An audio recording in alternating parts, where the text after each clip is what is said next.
ride with the fake. Every time I ain't feeling your vibe, I can feel it inside. I can see in your eyes, you a snake. Wanna speak what's on my mind, but ain't wasting my time when I know you gon' lie to my face. Bitch, all in the feelings, cause I ain't give a dick in the month. Now she on to the. Yo, what it do is your boy KBS TV, man. We back with another reaction video. We back with another video. Hey, man, before we start this video, I want to say I appreciate everybody who been liking, who been running your boy up, who been subscribing to your boy, who been tuning in to your boy. Hey, man, I want to say I appreciate you from the bottom of my heart. Like I say, when we hit 600, that means a lot. Now we at 652, man. We keep going up. We're going to keep going. Hey, appreciate everybody, man. I appreciate everybody. But we got a, we got a new video. We got the NBA greatest duo that hated each other. We got Shaq and Kobe, man, the greatest duo ever. But they hated each other, though. They hated each other. So we finna get into this video. If you're new to the channel, man, make sure you like, comment, and subscribe. Comment what video you want me to react to next. And we're gonna get into it, man. Let's go. They were the most dysfunctional, successful team of all time. Bryant to Shaq! The story of the Los Angeles Lakers during the Shaq and Kobe era was a fascinating clash of egos, filled with insults, media wars, and physical altercations. And despite wanting to kill each other half the time, Shaq and Kobe made it work on the court, with 4 finals appearances and 3 NBA championships. But how good were Shaq and Kobe's Lakers actually? Before Shaq and Kobe became teammates, the LA Lakers were stuck in mediocrity. Since Magic Johnson retired in 1991, the Lakers won only 1 playoff series in the next 5 years, lacking the very thing that used to define them, superstars. Even though the 1995-96 team won 53 games and had some solid players, none of them was a true #1 option that could lead the team to a championship. After a quick and painful exit in the first round of the 96 playoffs, Houston takes out Los Angeles 3 games to 1. The president of basketball operations, Jerry West, knew that he needed to make a big splash. And 3 days before the Lakers ended their season, a brash 17-year-old high school kid held one of the most famous press conferences in basketball history. Kobe Bryant have decided to take my talent to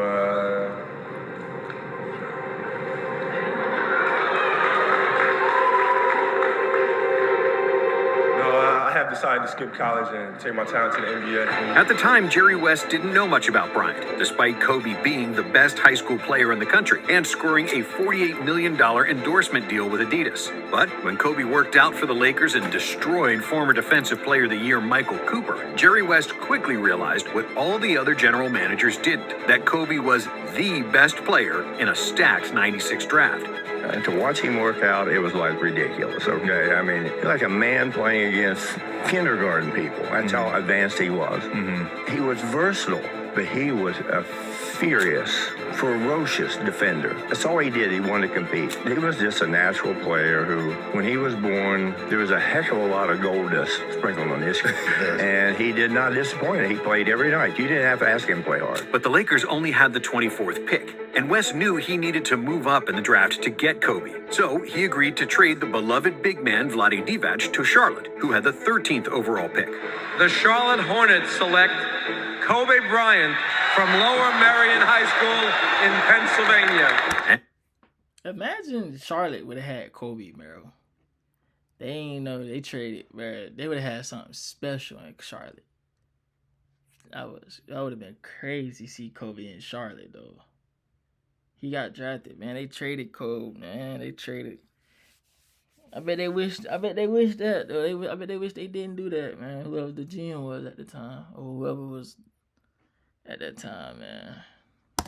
After he got Kobe, West knew that he had an ace up his sleeve to negotiate with the biggest free agent on the market, Shaquille O'Neal. Shaq was never supposed to become available, and all that the Orlando Magic had to do was to give him a $115 million maximum extension. But the Magic decided to lowball O'Neal, offering him a measly $54 million, explaining how they needed to save money to keep Penny Hardaway. On top of that, the Orlando Sentinel organized a poll where 91% of their readers voted that Shaq didn't deserve a max max extension. After those two insults from his team and the city, O'Neal had made up his mind. Even though the Magic eventually offered him $115 million, it was too late. So Jerry West swooped in and offered Shaq the biggest contract in basketball history at the time, $120 million over 7 years. The money and the lure of Hollywood were an offer that Shaq couldn't refuse. And because West also drafted Derek Fisher with the 24th pick, the 1996 offseason was arguably the greatest yield for any general manager in NBA history.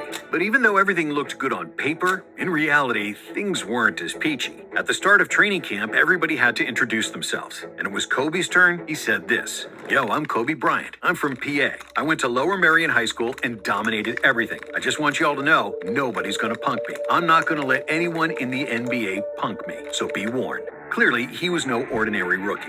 But when the season started, Kobe was coming off the bench, mainly because he wasn't willing to give up the ball, ever. O'Neal nicknamed Kobe Showboat. And even though there were no major problems between them, you could see that their chemistry wasn't ideal. On November 17th, after Bryant scored a career-high 16 points, Shaq complained to Kobe that he wasn't giving him the ball, to which Kobe calmly said, "Get it off the rebound if I miss, bro." Bryant was arrogant and he was selfish, often dribbling into double teams and taking impossible shots. On top of that, he was standoffish, not trying to socialize with his teammates off the court, which distanced him from everybody and caused coach Del Harris to play him only 15 minutes per game. But even though Shaq and Eddie Jones made the All-Star team, Kobe was the main attraction at the 1997 All-Star Weekend, winning the dunk contest and leading all players in scoring at the rookie-sophomore game. However, despite Kobe's youth and Shaq missing 31 games due to injury, the Lakers still won 56 games and finished with the 4th seed in the West. They easily dispatched the Blazers in the first round, behind 33 points and 9 rebounds per game from O'Neal. But in the second round, Shaq was slowed down by Utah's big men Greg Ostertag and Karl Malone, and he only averaged 22 points in the series. After 4 games, Utah had a 3-1 lead, but in Game 5, the Lakers had a chance to win and extend the series. And then, with 2 minutes left, Shaq fouled out, and the Lakers needed somebody to step up. Here comes, he just fouled out Malone, and O'Neal is gone, unless they give it to Kersey. He just fouled out. In the final possession, with the game tied, Kobe took the ball and fired an air ball. Kobe Bryant will take it. An 18-year-old rookie, short. So the game went into overtime. You know, them type of shots make a person, man. All greats, they'll at least fail a couple times in life, but they don't let that knock them down, man. You know, they keep going after that. So, Kobe done shot a couple air balls or missed a couple shots that could have won the game or such and such, but he got back in that gym, and when them shots matter, he hit them. So, like I say, man, you like younger or somebody, man, don't let failure, or anybody in life, don't let one failure just stop your emotion. Like, work hard, keep going, keep God first, and you know, this is something to think about, though. Yeah. Period, Bryant had 3 more shots that could have turned the game in the Lakers' favor, but all 3 didn't even touch the rim. Chance if he gets close to foul. Bryant for the tie. Another air ball. There probably wasn't a single game in NBA history where a team shot 4 air balls in the clutch moments of a playoff game. But Kobe had ultimate belief in himself, and he showed zero regret in missing those shots that ended the Lakers' season. And even though the rest of the team was pissed at him, Shaq gave Bryant a big hug and provided words of encouragement. That's why in the Utah game, everybody talks about those air balls. I wasn't mad at you. And that's why I was the first one to come and grab you and say, hey, I know everybody's laughing and giggling out, but one day people will fear you at the end of the game. In the offseason, Kobe worked tirelessly to add strength, reporting to camp 10 pounds heavier, and it was pure muscle. The Lakers also signed small forward Rick Fox along with Robert Horry, who joined the team a few months earlier. The Lakers had a well-rounded squad that aimed to go all the way. LA started the season with 11 straight wins, but then they lost Shaq to an abdominal injury who missed 20 games. In Shaq's absence, Kobe was trying to take over games, and it was most notable against the Bulls and his idol Michael Jordan. Even though he was still a teenager coming off the bench, Bryant had a memorable game, going bucket for bucket with the greatest player in the game, and showing no fear whatsoever. Kobe has sent a message to everyone else that he is the future. Jordan finished the game with 36 points, but Bryant wasn't far behind with 33. When Shaq returned, LA continued to win, and they had 4 players selected to the All-Star game: O'Neal, Jones, Van Exel, and Bryant, who was voted as a starter by the fans despite not starting on his own team. Kobe thus became the youngest player ever to start in an All-Star game, and to this day, he's the only teenage All-Star in history. He's the youngest starter in NBA All-Star Game history. At guard from the Los Angeles Lakers, Kobe Bryant. In 1998, Kobe averaged 15 points per game in 26 minutes off the bench and finished second in voting for 6th Man of the Year, while Shaq averaged 28 points and 11 rebounds, finishing 4th in the MVP voting. The Lakers ended the regular season with 61 wins, just 1 win shy of the best record in the NBA. They got past the Blazers and the Sonics without major issues, losing just 2 games on their way to the conference finals against Utah. But against the Jazz, problems emerged. With Stockton and Malone, Utah had the best pick-and-roll duo in the NBA, which didn't bode well for O'Neal, who wasn't a very good pick-and-roll defender and had trouble guarding Malone outside the paint. The mailman destroyed the Lakers with 30 points per game in the series, and even though Shaq averaged 32, the rest of his teammates shot the ball horribly, especially Bryant and Van Exel, who combined for 18 points and just 29% from the field. The Jazz took a 3-0 lead, and before Game 4, Nick Van Exel ended the practice by saying, 1, 2, 3, Cancun, clearly showing that he didn't believe the Lakers could turn it around, to the disgust of his teammates. And even though he was right, and Utah ended up sweeping LA, And that's the final horn, and the sweep is complete. The Utah Jazz are returning to the NBA Finals. Shaq came to Jerry West's office demanding that Van Exel get traded. West was sickened by Van Exel's words, and he quickly obliged, trading his all-star point guard for Ty Lue and Tony Battie. It was one of the last trades in the NBA that could have gone through, because on July 1st, 1998, the NBA entered a lockout following a dispute over a collective bargaining agreement. This cut the regular season to just 50 games, but before play resumed in February, the players kept in shape by organizing pickup games. And during these games,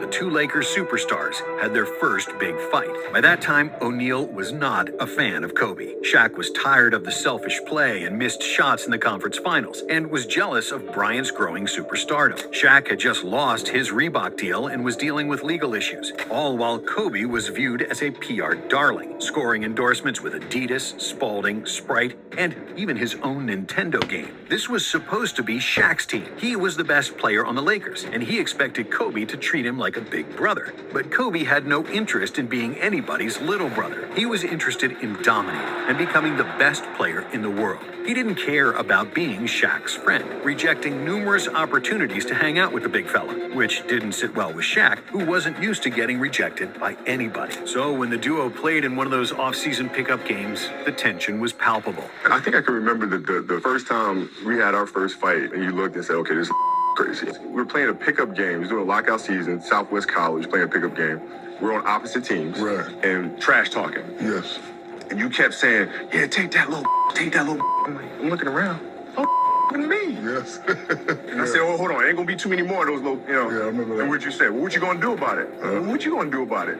The next thing I knew, I saw a big hand coming this way. And I remember going this way. And I remember throwing some lollipop. The Polynese came to caught, and then they all just kind of broke us apart, broke us up. When the season finally started, the Lakers were a mess. Shaq and Kobe hated each other, and neither respected coach Del Harris. Even though Harris was an excellent X's and O coach, he didn't connect with his team on a personal level and couldn't deal with the turmoil between his 2 superstars. Kobe hated Harris for not giving him more playing time and trusting him with the ball. Shaq hated Harris for babying Kobe. After 12 games and a 6-6 record, it was clear that something had to change, and Jerry West was forced to fire Del Harris. We're not going in the right direction. We felt a coaching change was necessary. Kurt Rambis was promoted from the assistant to the head coach, but it soon became obvious that Rambis was not the guy who would get the Lakers on the same accord. And then, in a desperate attempt to give the team a jolt of energy, the Lakers signed Dennis Rodman, which was like adding gasoline to the fire. Rodman was 8 months removed from his last game with the Bulls, and he spent the lockout smoking and drinking and partying with his new wife, Carmen Electra. Then, in his introductory press conference, Rodman burst into tears, showing what kind of an emotional wreck he was.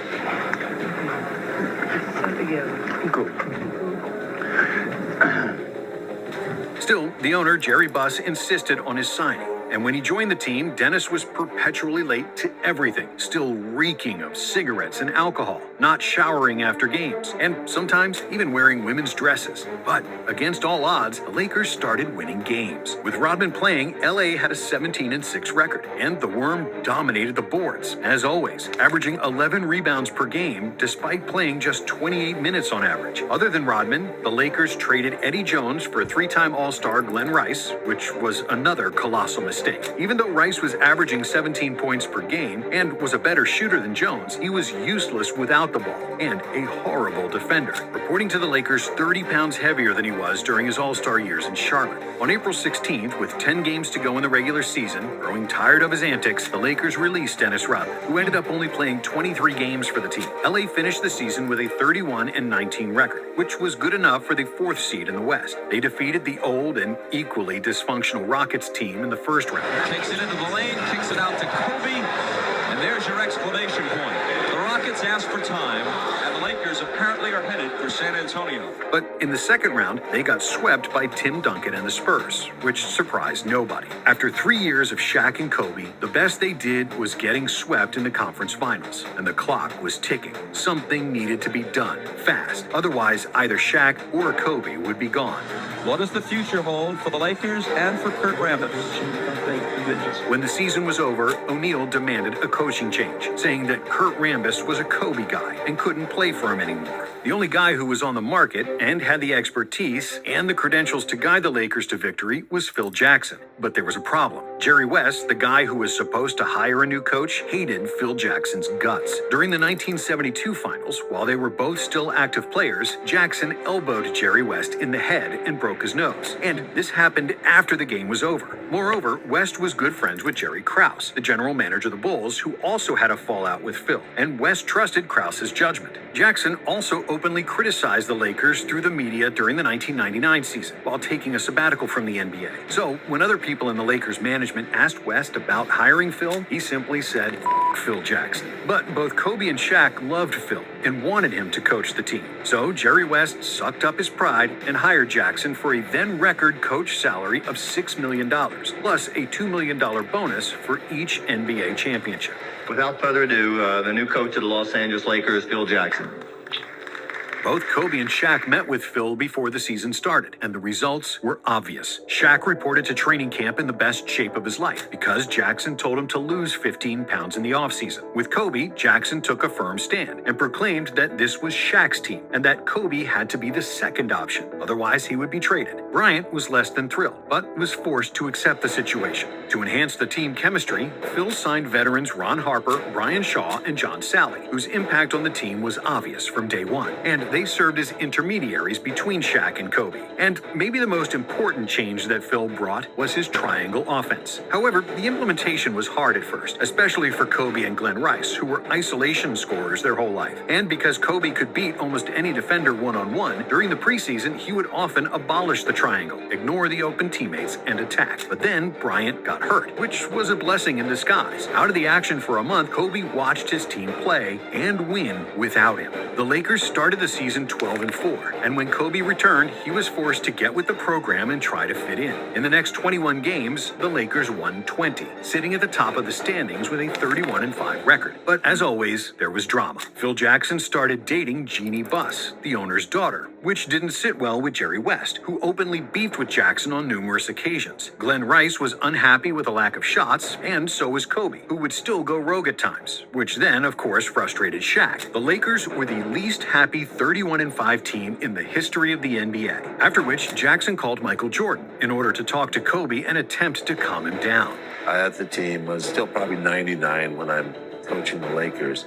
Michael's out. He's been retired for a year, and he comes to a ball game, and I said, let's meet in, chairman's room after the game. I want you to talk to Kobe a little bit. He tends to take over a game, at a certain time in the game, and I think that, if you convince him to just wait, just be patient, allow the game to kind of come to him when it's necessary for him to do some things, because the team kind of loses their offensive direction. So I get in this room, and he sits down, and he goes, first thing Kobe says is, I could kick one-on-one. At that moment, if the rest of the Lakers had the power to trade Bryant, he would have been gone in a second, as nobody liked him, and he knew it. "My teammates hate me," Kobe complained to Jerry West. "If I was your teammate, I'd hate you too," West replied. Bryant always had the ability to be objective about himself, and after that, he finally started to play team basketball. The Lakers kept winning games, and towards the end of the season, they truly came together as a team. After Kobe got into an on-court scuffle with Chris Childs, all the Lakers stood up in his defense, and what was a real bonding moment for Bryant and his teammates. LA finished the season with 67 wins and just 15 losses, which was, at the time, the 6th best regular season record ever.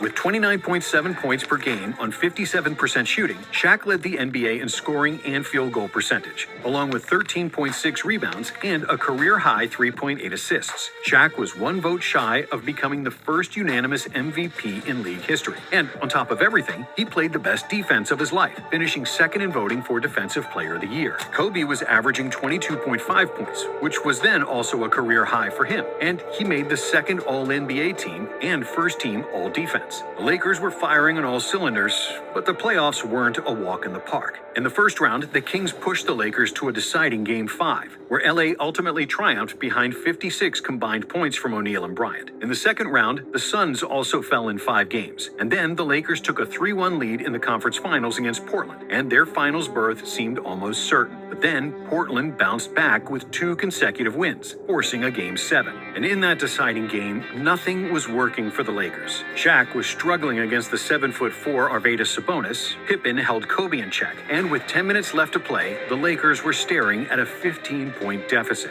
But then Sabonis picked up his 5th foul. Deep to Shaq. Sabonis apparently fouled him. That's 5 on Sabonis. The Blazers kept missing shots, and the Lakers got back in the game. LA took the lead with 2 minutes to go. O'Neal. The Lakers took the lead. And in the final minute, they had a 4-point lead and the ball, after which a legendary moment happened between Kobe and Shaq. Bryant to Shaq. The Lakers survived the most dangerous team in the playoffs, and now... As one of the greatest memories, well, I ain't gonna say memory, that's one of the... Larry Bird! Oh, damn, Larry! But yeah, that's one of the greatest moments, like always seeing it, bro. That's crazy. Had to face the Indiana Pacers in the finals, which was almost anticlimactic. The Pacers were a good, scrappy team, but the Lakers were simply better. LA took a swift 2-0 lead, but that second victory came with a hefty price when Jalen Rose deliberately planted his foot under Kobe, who twisted his ankle and was ruled out of Game 3. Looks like he sprained his ankle when Kobe came down. He's on the floor. Indiana won that game, and in Game 4, they were on the brink of winning another one when Shaq fouled out in overtime. Shaw grabs the rebound. That's a loose ball foul on Shaq. That'll be number 6. What a big play. That's it.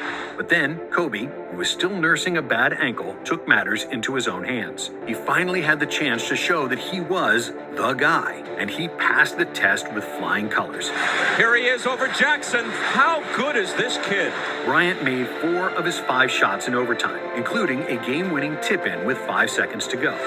Shaw, running one-hander, followed in by Kobe Bryant. And even though Indiana won another game and extended the series, in Game 6, Shaq came in for his finals MVP. With 41 points and 12 rebounds, O'Neal was unstoppable, leading the Lakers to victory and the championship, with Kobe jumping into his arms as the final buzzer sounded.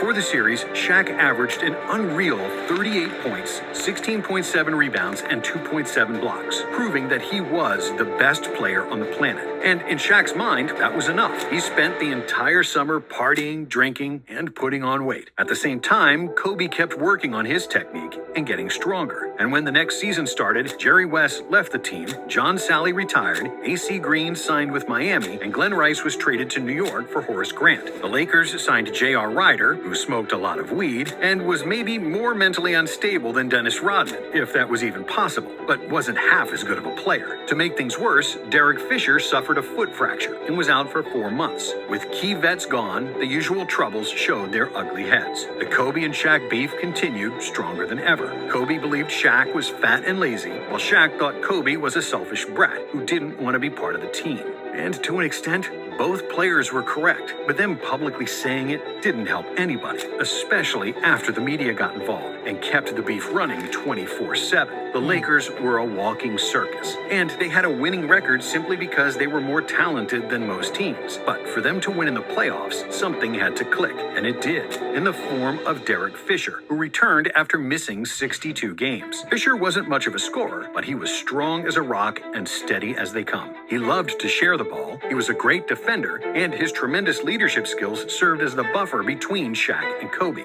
With Fish in the lineup, the Lakers finished the season on an 8-game win streak, peaking at the right time, just before the postseason. When the playoffs started, the Lakers were unstoppable. They swept the Blazers and the Kings, and in the conference finals against the Spurs, Kobe led LA to victories with 45 points in Game 1 and 28 in Game 2. It's easy when you have Kobe Bryant, the best player in the world, O'Neal said after going up 2-0. I don't know what else to say. I think he's the best player in the league.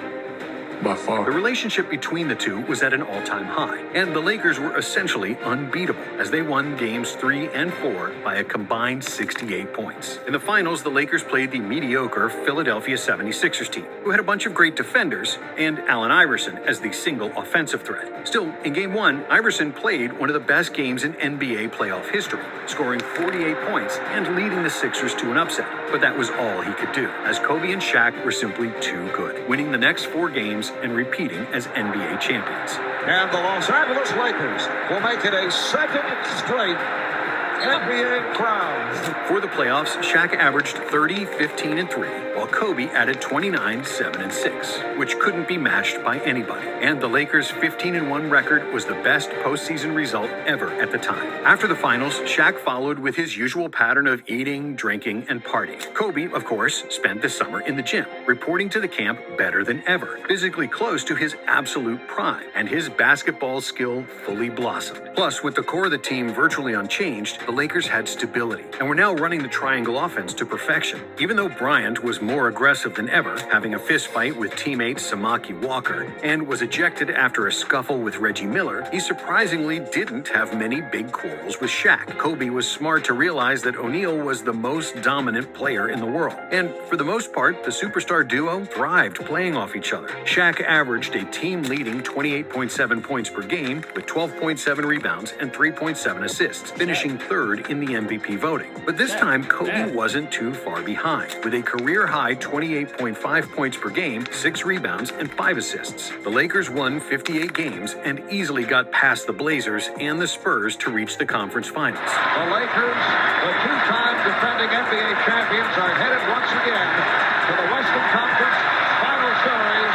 But there they had to face the best team in the NBA, the Sacramento Kings. Led by 2 All-Stars in Chris Webber and sharpshooter Peja Stojakovic, the Kings played with the fastest pace in the league. They had 7 players scoring in double figures, and nobody could stop Sacramento's offense. It wasn't a surprise when the Kings took a 2-1 series lead, annihilating the Lakers in Game 3, leading by 26 points in the fourth quarter. The Lakers seemed to be in trouble, especially after falling behind 24 points in the second quarter of Game 4. And the Kings now lead 48-24. They double up on the Lakers. However, the Kings' lead started to dwindle. Suddenly things turning in favor of the Lakers. And with 11 seconds to go, they were up only 2. Bryant missed a potential game-tying shot, and so did Shaq, who botched the putback. All Vlade Divac had to do was grab the ball, and it would be all over. Instead, he punched the ball back to the three-point line, right into the hands of a man they call Big Shot Bob. If Horry hadn't have made that shot, the series would be over, and the Lakers knew it. However, in Game 5, the Kings didn't roll over and collapse. When Shaq fouled out late in the game,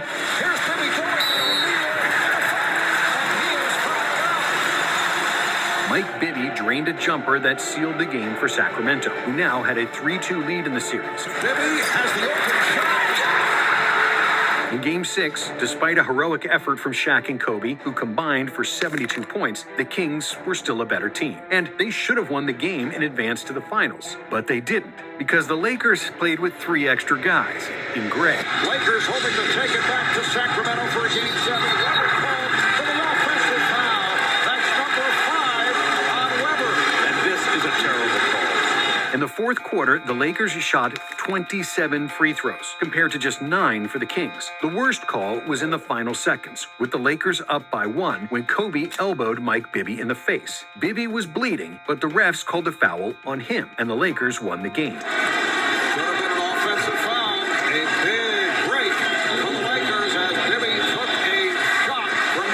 In Game 7, there were 19 lead changes and 16 ties. And with 13 seconds remaining, LA was up by 1 point. And the best shooter in the series, Stojakovic, had a wide open shot.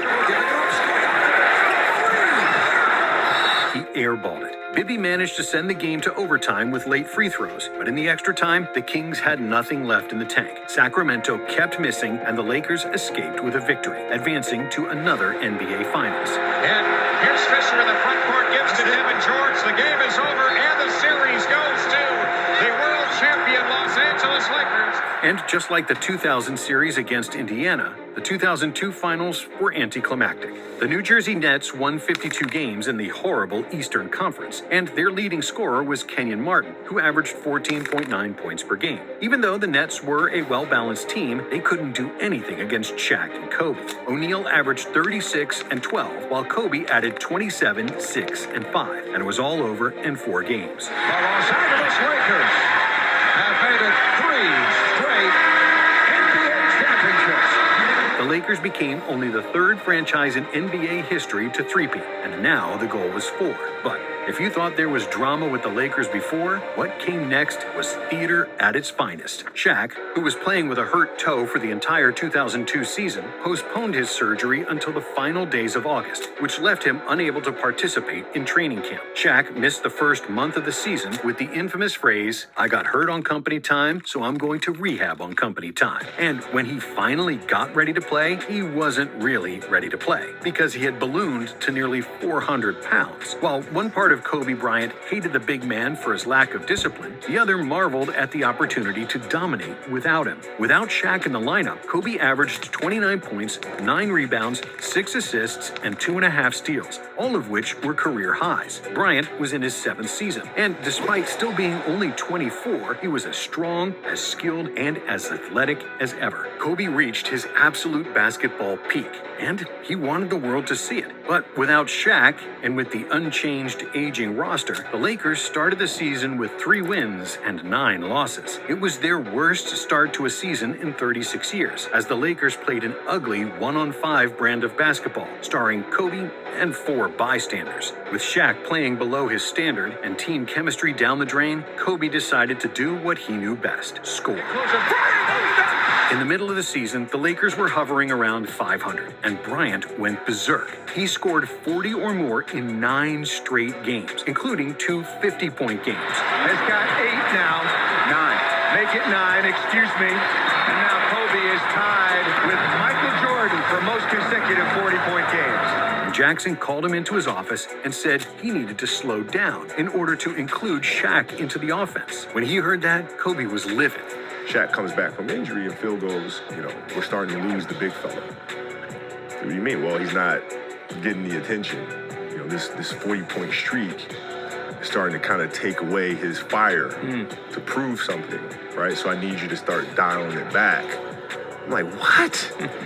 We're going to lose him, and we need him in June. Okay. You have a game against the Clippers. It's a blowout game. Dump the ball in the Shaq instead of shooting a wide open shot.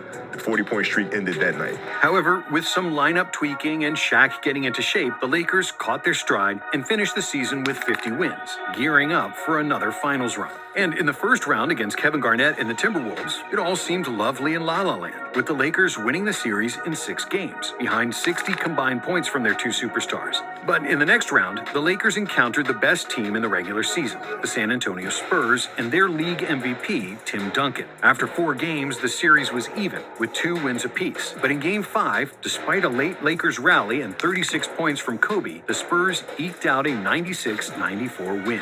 Here's Ori for 3!